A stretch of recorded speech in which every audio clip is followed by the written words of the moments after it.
চীন জানে না যে পাকিস্তানের হাতে, পাকিস্তান একটা ফেল স্টেট, সেখানে যদি তাদের হাতে পরমাণু বোম যায় তাহলে কি হতে পারে সেটা চীনের নেতৃত্ব বোঝে না। আমি তো বলছি সেটা একই রকম ভাবে ইরানের হাতে পরমাণু বোমা গেলে বা কি হবে এটাও কি বুঝতে পারছে না চীন। আমি যেহেতু ইউক্রেনে 48 দিন ছিলাম, আমি এখনো পর্যন্ত চেরনোবিলের আশপাশের গ্রামে আমি নিজে গিয়েছিলাম এবং সেখানে এখনো গাছে পাতা গজায় না, এখনো আজকের দিন পর্যন্ত, যদিও সেটা এখনো প্রায় ধ্বংসপ্রাপ্ত অবস্থা এবং সেটাও অধিকার করতে চেয়েছিল সেই সময়তে।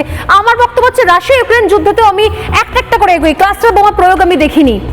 এর আগে যখন গাজাতে হামাস ঘাঁটি ধ্বংস করছিল ইসরায়েল, তখনও ক্লাস্টার বোমা প্রয়োগ করা হয়নি, কিন্তু ইরানের কাছে রয়েছে একের পর এক ভয়ঙ্কর অস্ত্র এবং সেগুলো প্রয়োগ করা শুরু করে দিয়েছে ইরান।